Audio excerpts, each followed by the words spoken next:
Hey, Dr. Juice here. Another episode of Juice TV.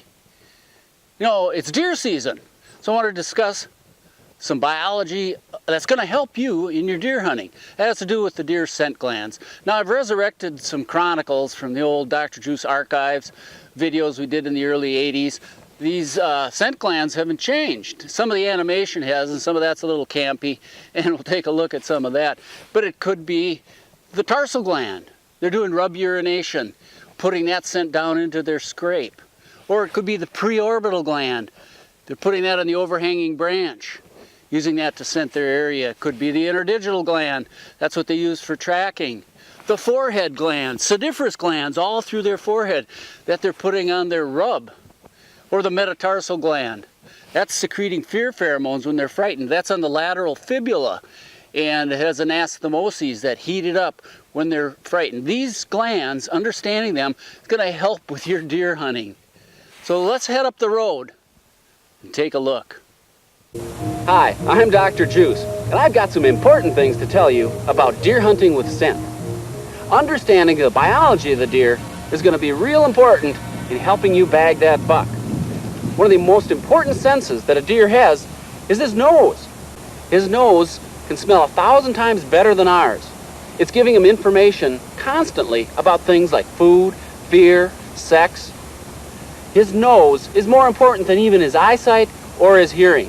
It gives him definite data and information about what's out there in his world.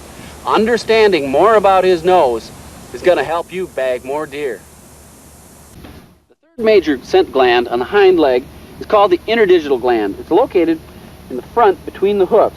You can see it's that dark spot down in there that produces scent that travels out and down in between the hoofs onto the tufts of hair down under its hoof.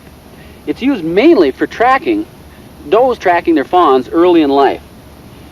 But later in life, it can be used to denote danger because the time that that's given off most heavily is when a deer is stamping its foot down when it's taken off.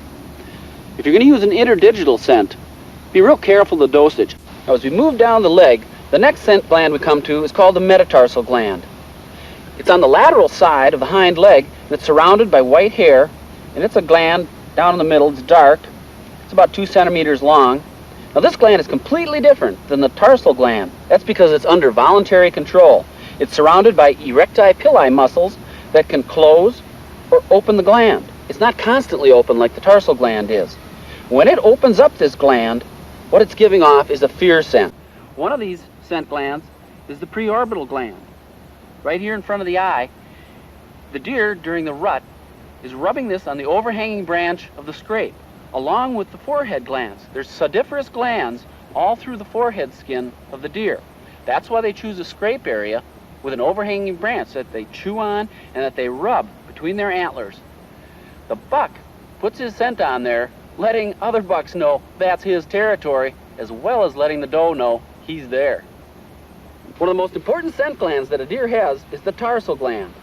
It's located on the medial side of the hock on the hind leg.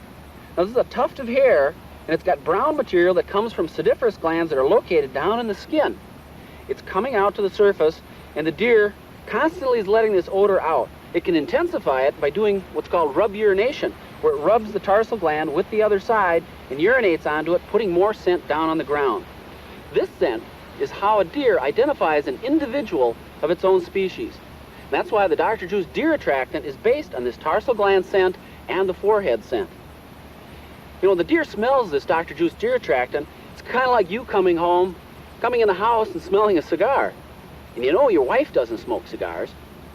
And there's some strange man in the kitchen, or worse, you're going to go check things out. And that's the same thing that buck does in his own territory. When he smells that stranger, he's going to check it out and get a visual on it, and that's when you're there, ready to take him. I'm laying out a scent trail with Dr. Juice deer attractant to demonstrate territorial invasion response in both bucks and does. Dr. Juice deer attractant doesn't rely on urine-based sexual attractants. The time frame when sex scents are actually effective is very specific and very limited. Sex-based scents can even be repellent to does. And as every hunter knows, where the does are, the bucks will follow.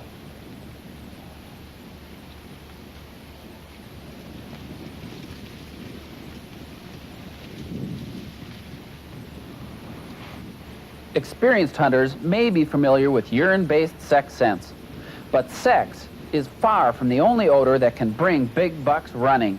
They must defend their territory. Territoriality is always operational. The scent of a foreign invader, a strange deer in the home range, triggers a powerful biologic response. Bucks approach to repel invading bucks, and does approach to investigate new bucks and does. My revolutionary territorial deer attractant uses a combined extract from the tarsal glands of North American deer and deer from other continents to trigger the extremely strong territorial reaction. Controlling deer movement begins with a plan. First, determine how deer naturally move through your area. Locate which trails will provide your best opportunity and choose your stand. Consider the wind direction. Put 20 drops of attractant on a tree or pad 4 feet above the ground and 20 yards out from your stand where you want to position your deer. If the deer discovers the attractant odor zone, it will follow its nose to the source. But remember, Dr. Juice Deer Attractant will not only attract deer, it will stop and position them at the odor source in your clear shooting lane.